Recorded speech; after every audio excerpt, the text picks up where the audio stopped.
तो दोस्तों आज हम फिर से आपके लिए लेकर आए हैं देश दुनिया की तमाम ताजा बड़ी खबरें। सबसे पहली बड़ी खबर में आपको बताएंगे दोस्तों कि संभल हिंसा को लेकर योगी सरकार को लगा तगड़ा झटका। संभल हिंसा में मारे गए परिवार के लोगों ने योगी सरकार का मुआवजा लेने से किया इनकार। अखिलेश यादव ने संभल हिंसा के पीछे योगी सरकार का बताया हाथ, कहा सीओ ने गाली दी और कराया लाठीचार्ज, तब चले पत्थर। हिजबुल्लाह ने इजराइल पर फिर से किया जोरदार हमला, 250 रॉकेट दागकर इजराइल में मचाई तबाही। यहूदी इजराइल छोड़कर दूसरे देशों में रहने के लिए फरार। कांग्रेस पार्टी ने संभल हिंसा में योगी बीजेपी आरएसएस की सोची समझी साजिश बताया। कांग्रेस ने प्रधानमंत्री मोदी को याद दिलाया मोहन भागवत का बयान। महाराष्ट्र में नई सरकार बनाने का मैप आरएसएस बीजेपी ने किया तैयार। 2.5 साल महाराष्ट्र के सीएम रहेंगे फडणवीस, फिर बनाए जाएंगे अध्यक्ष, फिर होंगे एकनाथ शिंदे। नहीं बन पाएगी महाराष्ट्र में बीजेपी की सरकार। संभल हिंसा में मारे गए युवकों की पोस्टमार्टम रिपोर्ट में हुआ बड़ा खुलासा, शरीर में मिली 315 बोर की गोली। तो दोस्तों सभी खबरों को आपको एक एक कर बताने वाले हैं, वीडियो को लाइक कर चैनल को सब्सक्राइब कर दें। इसी बीच पर तो दोस्तों अगली खबर की ओर, तो संभल में जामा मस्जिद हिंसा को लेकर योगी सरकार को लगा झटका। मुस्लिम परिवारों ने योगी सरकार से मुआवजा लेने से किया इनकार। जय दोस्तों आपको बता दें कि उत्तर प्रदेश के संभल में जामा मस्जिद के सर्वे के दौरान भड़की हिंसा में मारे गए लोगों को लेकर योगी सरकार को तगड़ा झटका लगा है। दरअसल आपको बता दें कि सर्वे के दौरान भड़की हिंसा में जो 5 लोग मारे गए हैं उनके परिवारों ने योगी सरकार से मुआवजा लेने से इनकार कर दिया है। परिवार वालों ने कहा है कि हमें योगी सरकार के 3-4 लाख रुपए नहीं चाहिए, हमारे बच्चों की जान चली गई। जिन लोगों ने हमारे बच्चों को मारा है, उन पर गोली चलाई है, उनको सजा मिलनी चाहिए। वहीं आपको बता दें कि संभल में जिन परिवारों ने अपनों को खोया है, उन्होंने योगी सरकार से मुआवजा लेने से इनकार कर दिया है, जिसके बाद योगी सरकार की नींद उड़ गई है। क्योंकि संभल हिंसा में मारे गए लोगों के परिवारों को योगी सरकार ने 2-3 लाख रुपए देने का ऐलान किया था, लेकिन परिवार वालों ने अब ये रुपये लेने से इनकार कर दिया है। इसी बीच पर तो दोस्तों अगली खबर की ओर, तो संभल दंगे के पीछे सरकार का अखिलेश यादव ने बताया हाथ, कहा सीओ ने गाली दी और कराया लाठी चार्ज, तब चले पत्थर। जब दोस्तों आपको बता दें कि संभल में हुई हिंसा को लेकर पूरे उत्तर प्रदेश में बवाल मचा हुआ है।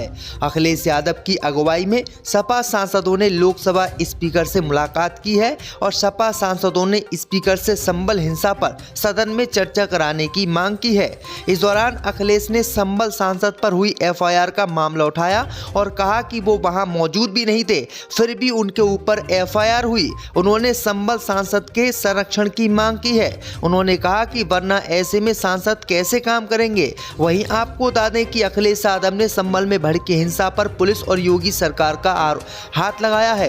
अखिलेश यादव ने कहा है कि सीओ ने वहां पर जो लोग खड़े हुए थे उनको गाली दी और उन पर जबरदस्ती लाठीचार्ज कराया, जिसके बाद पत्थर चले और हिंसा भड़की। वहीं आपको बता दें कि अखिलेश यादव ने सरकार और पुलिस को इस हिंसा के पीछे बताया है। इससे बीच पर तो दोस्तों अगली खबर की ओर, तो हिजबुल्लाह ने फिर से किया इजराइल पर 250 रॉकेट दागकर हमला, यहूदी देश छोड़कर भागे।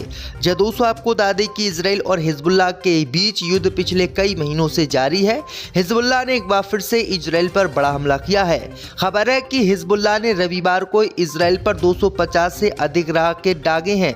इसमें 7 लोगों के मारे जाने की खबर है। पिछले दिनों इजराइल ने हिजबुल्लाह के दक्षिणी बैरूत गढ़ पर हमला किया था। इस हमले के बदले में हिजबुल्लाह ने रविवार को इजराइल पर रॉकेट बरसाए हैं और अन्य हथियारों से हमला किया है। वहीं आपको बता दें कि हिजबुल्लाह के हमले के बाद यहूदी इजराइल को छोड़कर भागने लगे हैं और पूरी बस्तियां खाली कर दी हैं, क्योंकि इजराइल की सेना भी हिजबुल्लाह के सामने नहीं टिक पा रही है। इसी बीच पर तो दोस्तों अगली खबर की ओर, तो संभल हिंसा के पीछे आरएसएस बीजेपी को कांग्रेस पार्टी ने बताया, कहा इनकी वजह से भड़की हिंसा। जब दोस्तों आपको बता दें कि संभल में जामा मस्जिद के सर्वे के दौरान भड़की हिंसा को लेकर अब कांग्रेस पार्टी ने बीजेपी आरएसएस को आड़े हाथों लिया है। कांग्रेस पार्टी ने इस हिंसा के पीछे आरएसएस बीजेपी की सोची समझी साजिश बताया है। कांग्रेस पार्टी ने कहा है कि बीजेपी और आरएसएस ने प्लान बनाकर यहां पर हिंसा फैलवाई है, क्योंकि इस हिंसा के पीछे बीजेपी आरएसएस है। प्रधानमंत्री मोदी पर राहुल गांधी ने निशाना भी साधा है और राहुल गांधी ने संभल हिंसा में मारे गए लोगों के परिवारों को दुख व्यक्त किया है और कहा है कि ये गलती से मारे गए हैं, इसके खिलाफ कार्रवाई की जाएगी। इसी बीच पर तो दोस्तों अगली खबर की ओर तो 2.5 साल के महाराष्ट्र सीएम बनेंगे फडणवीस, फिर बनेंगे भाजपा के अध्यक्ष, बीजेपी और आरएसएस ने लगाई मोहर। जब दोस्तों आपको बता दें कि महाराष्ट्र विधानसभा में बीजेपी नेतृत्व वाले गठबंधन एनडीए की प्रचंड जीत के बाद अब नई सरकार बनाने की तैयारियां तेज हो गई हैं। इसी बीच बीजेपी और आरएसएस ने मिलकर नई सरकार का फार्मूला तैयार कर लिया है। बताया जा रहा है कि नई सरकार में देवेंद्र फडणवीस अगले 2.5 साल के मुख्यमंत्री होंगे। इसके बाद एकनाथ शिंदे बाकी के 2.5 साल के सीएम रहेंगे। 2.5 साल महाराष्ट्र के मुख्यमंत्री की कुर्सी पर रहने के बाद देवेंद्र फडणवीस की राष्ट्रीय राजनीति में एंट्री हो जाएगी। बताया जा रहा है कि वह भाजपा के अगले अध्यक्ष बनेंगे। संघ और बीजेपी शीर्ष नेतृत्व दोनों फडणवीस के अगले बीजेपी अध्यक्ष बनने पर राजी हो गए हैं। वहीं आपको बता दें कि एकनाथ शिंदे इस बात से नाराज हैं। महाराष्ट्र में बीजेपी की सरकार गिर भी सकती है क्योंकि एकनाथ शिंदे कांग्रेस पार्टी में शामिल हो सकते हैं। इसी बीच पर तो दोस्तों अगली खबर की ओर तो संभल हिंसा पर असदुद्दीन ओवैसी का आया बयान, जिम्मेदार लोग के खिलाफ कार्रवाई करने की मांग की। जब दोस्तों आपको बता दें कि उत्तर प्रदेश के संभल जिले में रविवार सुबह शाही जामा मस्जिद के सर्वे के दौरान हुई हिंसा में 5 लोग की मौत हो गई। आक्रोशित भीड़ ने कई वाहनों में आग लगा दी। पुलिस ने भीड़ को नियंत्रित करने के लिए आंसू गैस के गोले दागे और लाठीचार्ज किया।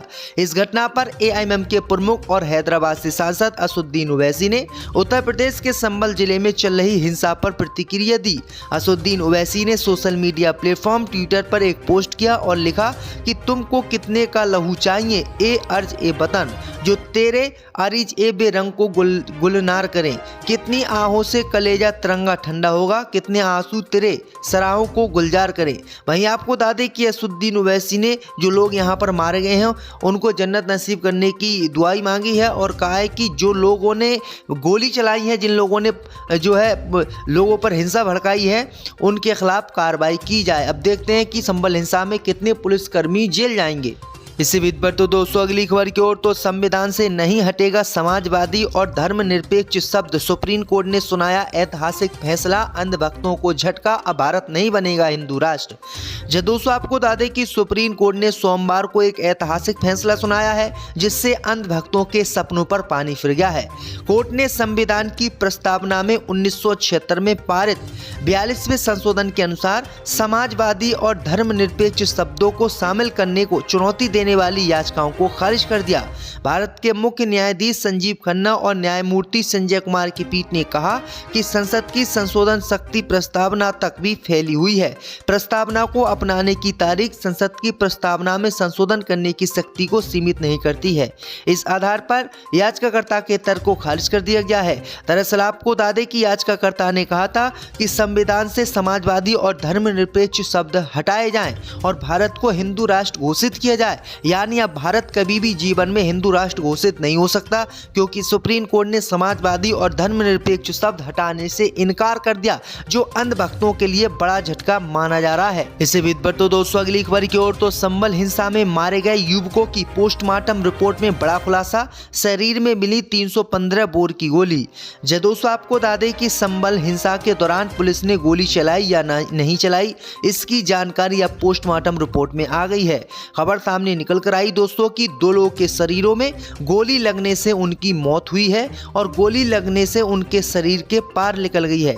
वही तीसरे मृतक के शरीर में 315 बोर की गोली मिली है, ये कहना है संभल की पुलिस का। संभल की पुलिस ने बताया है कि हमने आंसू गैस के गोले छोड़े और जब भीड़ नियंत्रित नहीं हुई तो रबर बुलेट चलाई। वहीं उपद्रवियों ने पुलिस पर फायरिंग की, जबकि इस फायरिंग में 3 लोगों की मौत हो गई। पोस्टमार्टम रिपोर्ट में खुलासा हुआ है कि 3 लोगों के गोली लगने से मौत हुई है, जबकि 2 लोग कैसे मरे हैं उनकी अभी तक जानकारी नहीं मिल पाई है। यानी आपको बता दें कि 3 लोगों को गोली लगी है और 3 लोग गोली से मारे गए हैं। तो ये बड़ी अपडेट आ रही है संभल हिंसा को लेकर दोस्तों। इसी बीच पर तो दोस्तों अगली खबर की ओर तो संविधान से नहीं हटेगा समाजवादी और धर्मनिरपेक्ष शब्द, सुप्रीम कोर्ट ने सुनाया ऐतिहासिक फैसला, अंधभक्तों को झटका, अब भारत नहीं बनेगा हिंदू राष्ट्र। जब दोस्तों आपको बता दें कि सुप्रीम कोर्ट ने सोमवार को एक एक ऐतिहासिक फैसला सुनाया है जिससे अंधभक्तों के सपनों पर पानी फिर गया है। कोर्ट ने संविधान की प्रस्तावना में 1976 में पारित 42वें संशोधन के अनुसार समाजवादी और धर्मनिरपेक्ष शब्दों को शामिल करने को चुनौती देने वाली याचिकाओं को खारिज कर दिया। भारत के मुख्य न्यायाधीश संजीव खन्ना और न्यायमूर्ति संजय कुमार की पीठ ने कहा कि संसद की संशोधन शक्ति प्रस्तावना तक भी फैली हुई है। प्रस्तावना को अपनाने की तारीख संसद की प्रस्तावना में संशोधन करने की शक्ति को सीमित नहीं करती है।